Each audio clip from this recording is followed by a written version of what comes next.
बिस्मिल्लाहिर्रहमानिर्रहीम।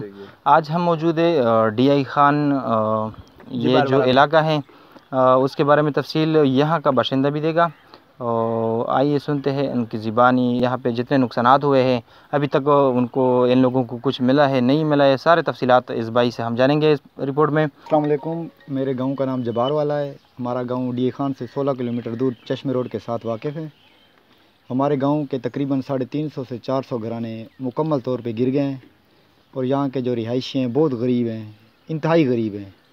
और तकरीबन ये कच्चे मकान थे, सब के गिर गए हैं। ये लोग अपनी मदद आपके तहत कोशिश कर रहे हैं। कोई इतना ख़ास वो नहीं है कि इनको रिलीफ़ मिला हो हुकूमत की तरफ या किसी की तरफ से। ये भाई हो गए, आपकी NGOज़ हो गई, कोई 2-3 NGOज़ आए जिनने थोड़ा बहुत राशन दिया है। बाकी आप लोगों ने खुद देख लिया है कि यहाँ कोई भी इन्वॉल्व नहीं है वर्क में। ये खुद अपनी मदद आपके तहत बेचारे काम कर रहे हैं। आप लोगों का भी बहुत शुक्रिया कि आप लोग यहाँ आए और आपने विज़िट किया, ये गरीब लोगों के हालात देखे। आपको भी बखूबी पता चल गया होगा कि ये इन लोगों का रहन सहन कैसा है।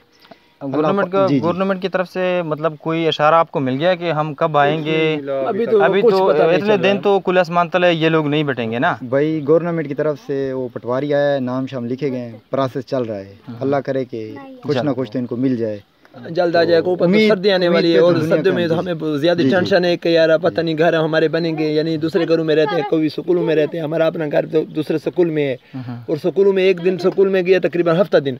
फिर उसने कहा कि स्कूल से निकालो कि यार तुम्हारी एंट्री नहीं हुई। फिर हम मजबूर से उसी रात हम निकले कि यार हमारे घर घिरे हुए हैं, हम कहाँ भी बच्चों को बैठाएंगे। ऊपर बारिश भी आ सकती है और सर्दी भी है।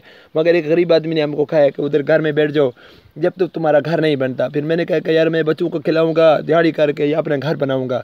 हुकूमत ने ऐसे एंट्री तो की हुई है, लोग काफ़ी आते हैं। पता नहीं कि कब हमें घर लेकर देंगे या देते हैं या नहीं देते, ये तो हमें और हमारे खुदा को पता है। तब तक इसी तकलीफ में आप इधर रहेंगे। इतनी ज़्यादा तकलीफ है कि यार सामान तो आप देखें, कुछ सामान ऐसे होते सब बिखर गए, टूट फुट गए। हाँ बिल्कुल। तो पता नहीं यार बनेंगे नहीं बनेंगे, हुकूमत इमदाद कब देती है नहीं देती। सुनते तो रहते हैं कि यार हुकूमत आती है, दिल तो माशाल्लाह मुतमिन है।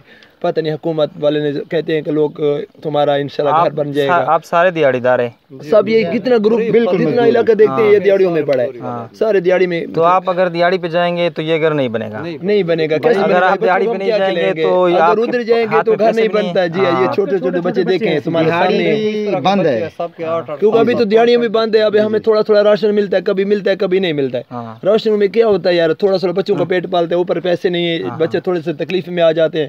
डॉक्टर भी आते हैं थोड़े थोड़े, डॉक्टर में वो चीज होती है जो हमारा बच्चा बीमार होता है, वो चीज हमें नहीं मिलती। यहाँ पे कोई मेडिकल कैंप हुआ है? 2 बार हुई। पाकिस्तान नेवी ने लगाया एक दफा। नहीं पाकिस्तान नेवी ने अच्छा कैंप लगाया भाई। हमारी टांग में सब खारिशी थी, ये देखिए आप देख रहे हैं, हमारे टांगे देख रहे हैं, सब जख्म हो गए। मगर हमें ये दवाई नहीं मिलती, हमें गोलियां देते हैं। पता नहीं क्या गोलियां एलर्जी को होती हैं, क्या होती है, मजबूरी से लेते हैं, खाते हैं। अल्हम्दुलिल्लाह गुजारा हो गया है। मगर जो हमें ट्यूब चाहिए होती है, जो एलर्जियों में लगानी पड़ती है, मगर वो इसमें नहीं होती क्योंकि मुतासरीन बहुत ज्यादा है उसके। हमें ये नहीं कहते कि वो क्यों नहीं लाते, मुतासरीन ज्यादा होते, दवाई कम होती है उसमें। तो मगर अभी तो पता नहीं चलता कि क्या कुछ आने वाला है या नहीं आने का। या हम बच्चों को दिहाड़ी में पालेंगे या तो कुछ घर बनाएंगे। ओके, शुक्रिया, थैंक यू। तो आप लोगों ने सुन ली ये बातें। हम गवर्नमेंट से भी अपील करते हैं, बाकी जो सारे हमारी तंजीमें हैं, हम ये कहते हैं कि जल्द से जल्द हमें इमदाद मिले घरों की। अगर जैसे सुन रहे हैं कि तुम्हारे घर भी बनेंगे, तुम्हारी इमदाद भी आएगी, चार दीवारें भी होंगी, हम कहते हैं कि जल्द से जल्द हमें इमदाद मिली जाए कि हम कुछ कमरे बना ले या कुछ ऐसी दीवार बना लेते कि हमारे इसमें भी अपने घर आ जाएं। सब गरीब आदमी है, हाँ कुछ तो ऐसा सारा मिल जाएगा कि अपने घर में हम बीवी बच्चों को यहाँ पे लाएं। हाँ बिल्कुल। तो सही मेरिट पे अगर काम हो जाए तो मेरे ख्याल में इन लोगों का भला हो जाएगा। अभी ये यहाँ पे न चार दीवारी है, न खुदा न खास्ता अगर दोबारा बारिश शुरू हो गई तो फिर ये इधर से फिर कहाँ पे जाएंगे ये लोग? मसला तो ये मजबूरी बन गई। अभी हमारी बीवी बच्चे हैं, जवान जवान बेटियां भी है। यहाँ पर ना बाथरूम बच्चे हैं ना कुछ है। बीवी और बच्चों को कहाँ हम लेकर जाएंगे? ठीक है, हमारा तो बाहर चला जाता है ना। बच्चे यहाँ पर जो है ना मजबूर होकर घर में पड़ी हैं। मगर हमको जल्द से जल्द इमदाद मिल जाए। हम ये नहीं कहते कि हुकूमत को कि हमें मिले या ना मिले, मगर जो देते हैं चीज़ हमें जल्द से जल्द मिले ताकि हम अपनी इज्जतों का दोबारा महफूज रख सकें और बच्चों को हम ऐसा अपने घरों में महफूज रखें। तो हम अपील करते हैं, दरख्वास्त करते हैं इन बेसहारों को, इन मुसीबत में फंसे हुए पाकिस्तानियों की जल्द अज जल्द मदद हो जाए, उनके घर तामीर हो जाए।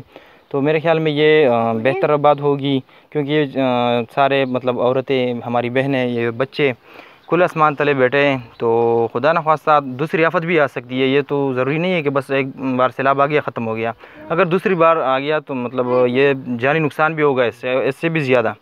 तो दरख्वास्त करते हैं हम कि इस पर कुछ अमल दरामद हो जाए। शुक्रिया। पाकिस्तान जिंदाबाद।